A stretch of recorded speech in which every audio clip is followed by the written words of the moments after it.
Now that we've covered the skincare side of things, let's dive into the makeup tips. I know so many of you have probably been looking forward to this section, as most girls are pretty interested in makeup. So the main question you want to ask yourself is, all right, let's be honest. Are you capable of doing your makeup for your wedding day? Are you even wanting to do your makeup for your wedding day? Or would you rather hire a professional makeup artist to do it for you? So this is a question you need to answer, but I do want to let you know that learning how to do your own makeup is a great skill to have for life. I started my very first pageant. I was Miss Nebraska Teen USA in 2013. I had no idea how to do makeup, but through that year, once I won, I had coaches teach me all about makeup. I also grew up modeling, so I sat in a ton of makeup chairs and would ask the makeup artists why they're doing what they're doing, or what products they like, or the skills and techniques behind what they're doing.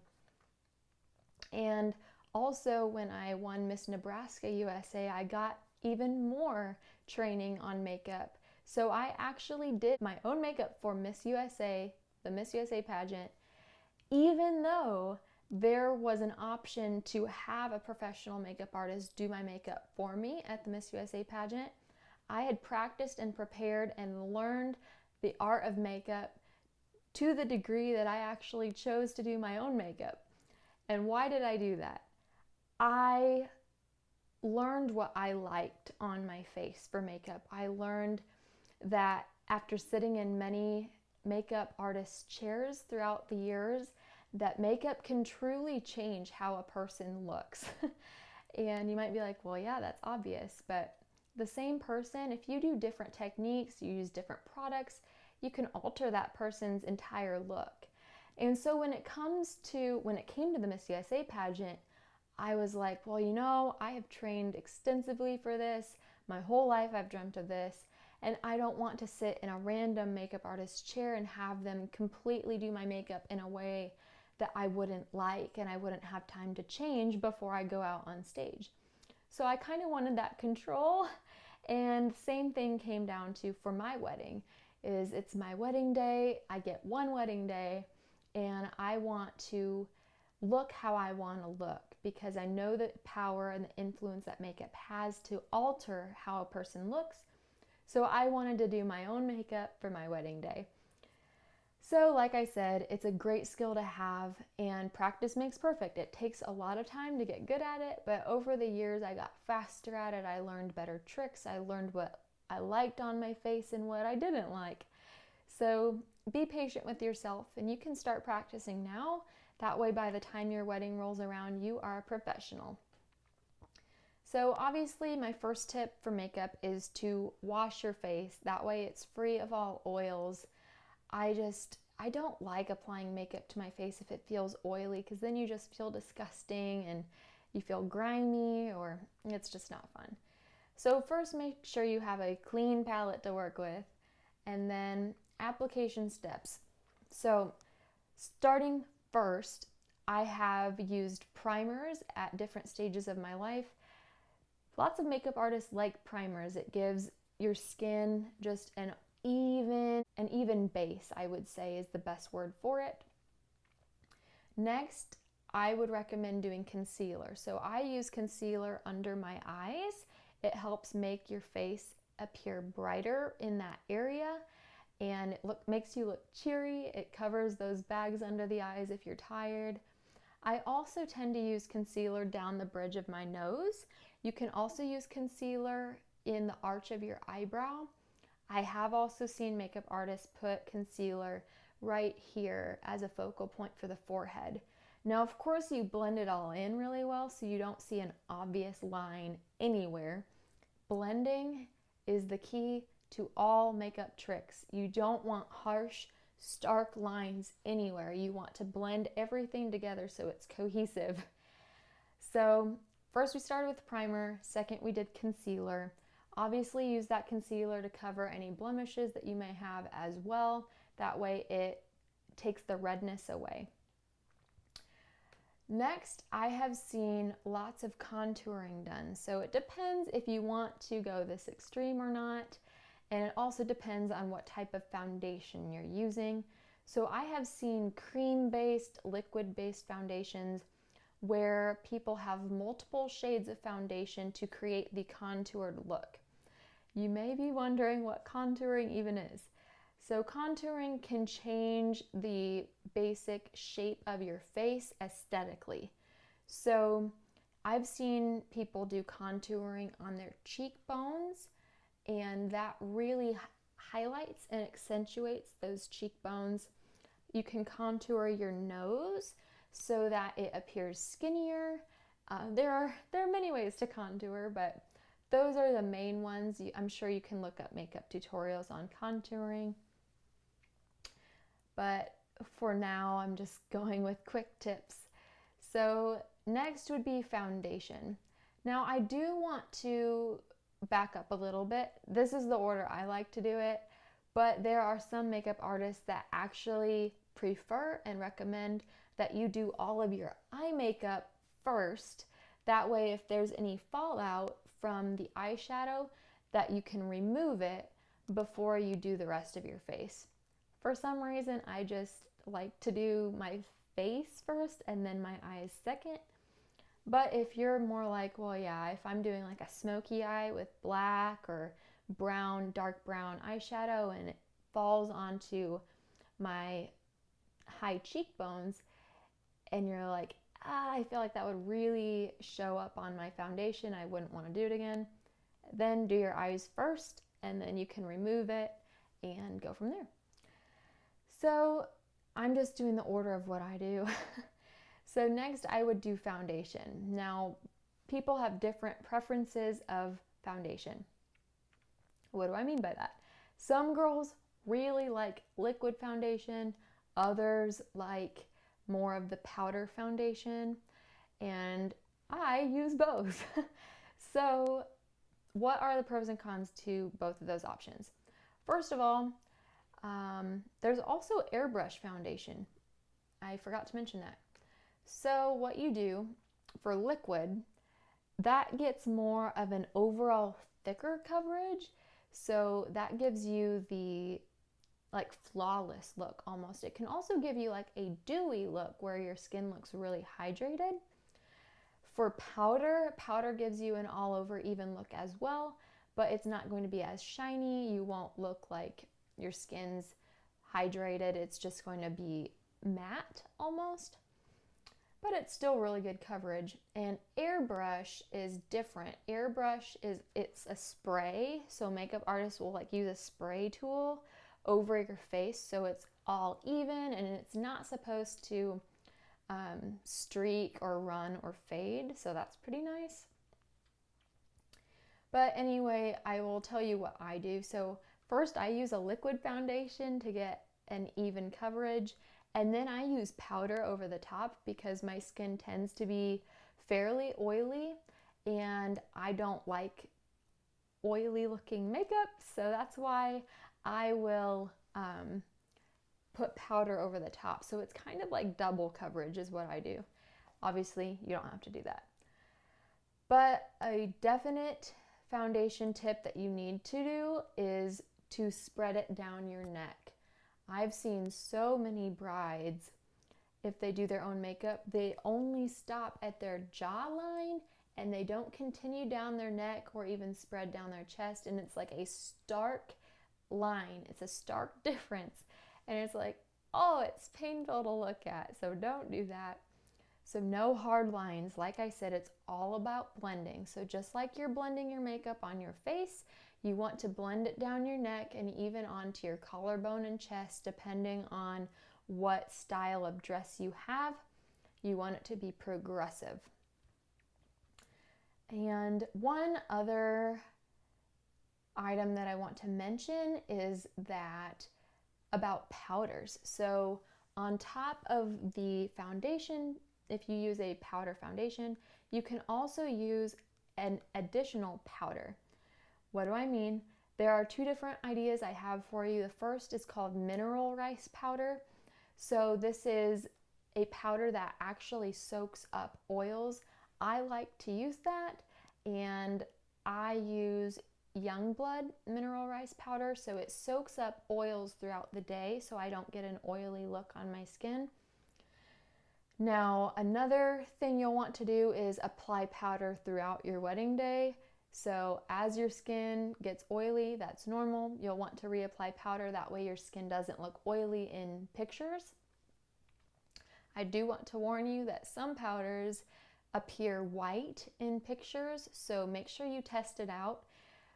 Photograph yourself before your wedding day, because that would be really embarrassing to look like a ghost in all of your pictures. All right, so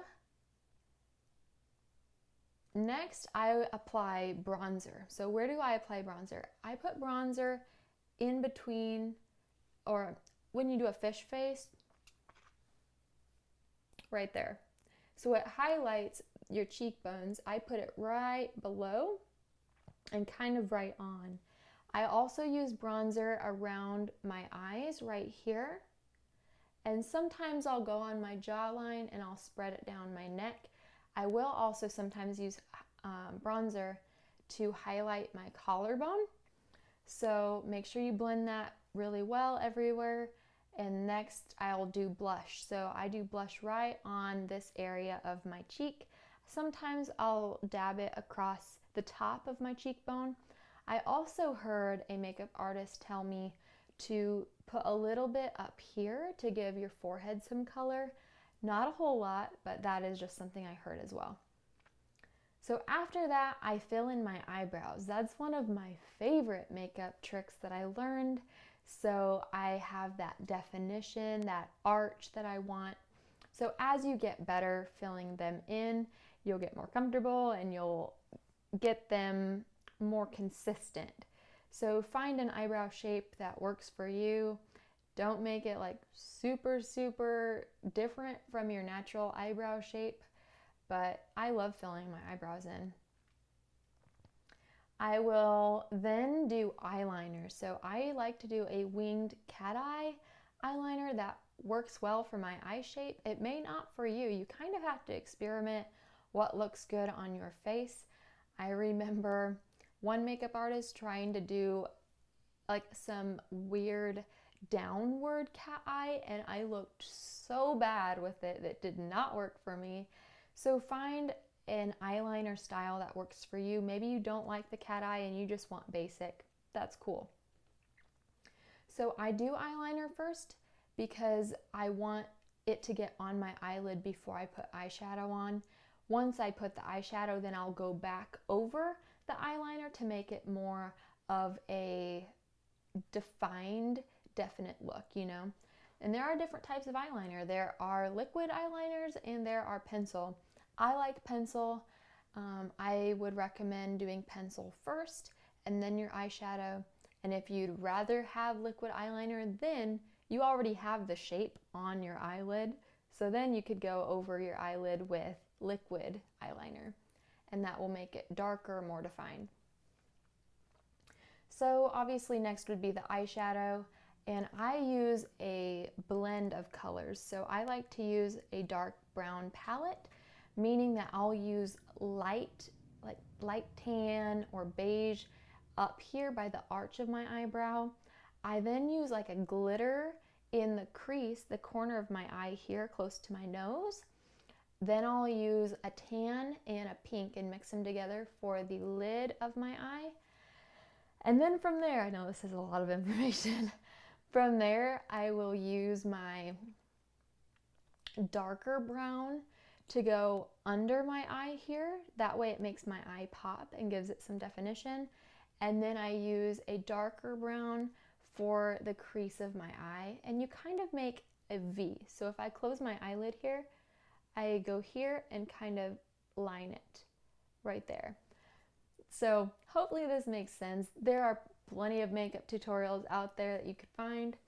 So once the eyeshadow is on, then I will, like I just told you, trace my eyeliner to make it more defined again. So I just like to have that basic stencil there pretty much.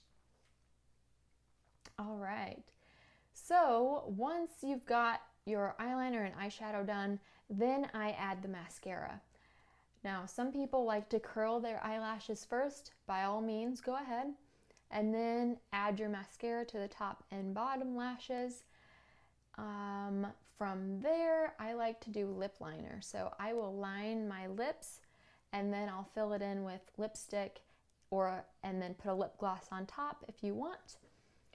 So, what are extra makeup tips for you? You may have heard of highlighter. Now, I do not recommend using highlighter for your wedding photos. That is the product that you put on your cheekbone that makes you look sparkly almost. If you have highlighter on, that will actually make you look really shiny for your wedding pictures, and that's not really a look that you want to go for. I also suggest purchasing waterproof mascara and eyeliner because you'll probably be crying a lot on your wedding day, just happy tears. So waterproof mascara and eyeliner is not a bad idea. All right, also makeup removers. So there are plenty of products out there. You can get makeup remover wipes. There's also a product that I got for Christmas one year that is a rag, like it's a washable cloth that removes makeup, and you can wash it in the washer over and over and over again. So that saves a lot of money. You can check into that. Now you may also be wondering about false eyelashes. Whew. So I even put some on for this video. I don't know if you can tell, but there are many styles of eyelashes for false eyelashes, so you'll have to find the one that fits your eye shape. So there are demi-wispy lashes, which means that the lashes are shorter towards the inside of your eye and get longer and flared towards the outer edge of your eye. Those look really, really good. That way it's not like an obvious, whoo, it's right there. Wispies are kind of more that effect where it's the same all around. So it depends on what you think looks best for you. You will definitely want to practice false eyelashes before your wedding if you're planning on wearing false eyelashes for your wedding day. You'll want to practice so you know how they feel. If you've never had false eyelashes done before, you wouldn't expect this, but they make your eyelid feel so much heavier than you would think. It's just because your eye is not used to having extra weight on the eyelid. So you'll feel it, you'll notice a difference. So definitely practice so you'll know how they will feel.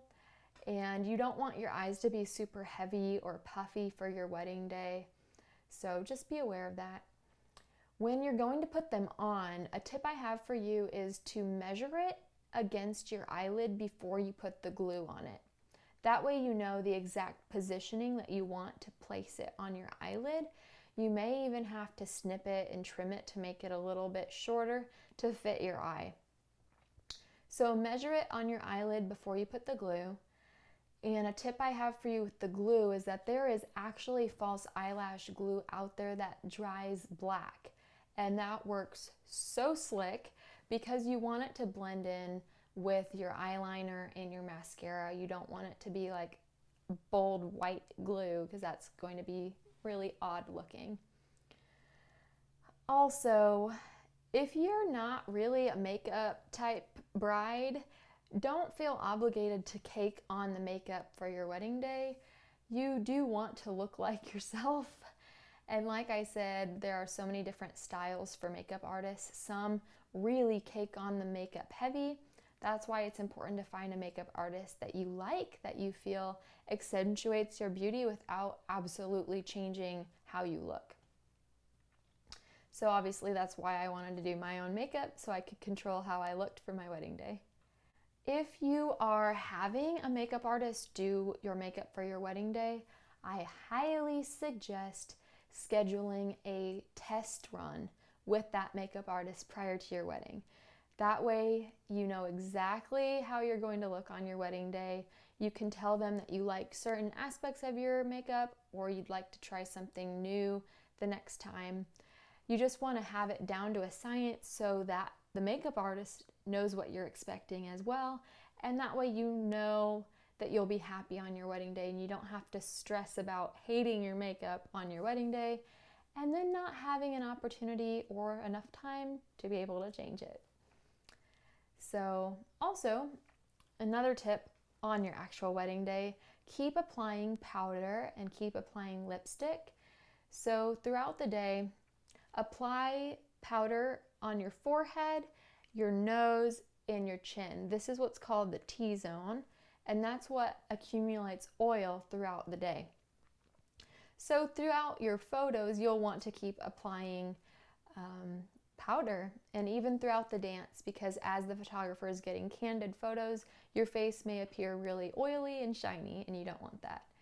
Like I warned you earlier though, some powders appear white in photographs, so you don't want to appear like Casper the Ghost in your photos, so test out powders before you just bank on them being good for photos. And this is obviously something that the maid of honor can help you do. This is a maid of honor responsibility. So they can carry around a powder and a lipstick for you to reapply throughout the day. And lipstick's important to keep reapplying because you will be talking to guests throughout the night and lipstick automatically wears off. I have heard of certain lipstick brands like lip scents that are more of a lip stain and don't fade throughout the day, so that is something you could look into as well. Let's see.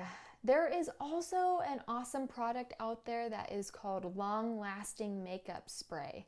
So you spritz it over your face and it's supposed to lock in your makeup so it won't fade throughout the day. I got mine at Ulta, I believe. Like I said, there's another option of makeup that makeup artists can do for you called airbrush makeup. I have gotten it done for photo shoots, but I haven't gotten it done recently. Once again, it's that spray tool that gives you an all over even coverage, and it's not supposed to run or streak or fade throughout the day, so that's really cool. So one of my favorite makeup brands is called Youngblood. I got introduced to them several years ago, and they've been really good, and I approve. I'll promote them. And the second brand of makeup that I love is called Artistry, and it's like the top of the line makeup. And it is, though, an exclusive line that you can only get through a certain website. So I will probably put below on how you can get access to those products for yourself. But yeah, I did all of this makeup in probably 15 to 20 minutes. I've gotten really fast over the years. Have some grace for yourself because, like I said, practice makes perfect. I'm still learning tips. I'm not a professional makeup artist. I've just asked a lot of questions and I've tried and experimented a lot of different techniques and I've found what works for me. And of course, when you do makeup regularly, you get really fast at it. So when I first started doing a full face of makeup, I probably took an hour, maybe even more. Now I'm down to 15 to 20 minutes to do this look. So you can get fast at it and you could become a professional by the time your wedding day rolls around. It's a great life skill to have. If you can teach yourself how to do your makeup, you can do your makeup for your bridal shower and your bachelorette party, and then of course your wedding, and then you can do awesome makeup throughout your whole honeymoon. It's just a fantastic skill to have for the rest of your life. So you can invest the time now and learn those techniques. Plus, it's also important to get a good set of makeup brushes, and that's important for the application. So hopefully this helps you, and I encourage you to start experimenting with some makeup. Maybe you'll find a new skill or a new talent or just a new hobby. So thank you for watching and feel free to continue to the next section.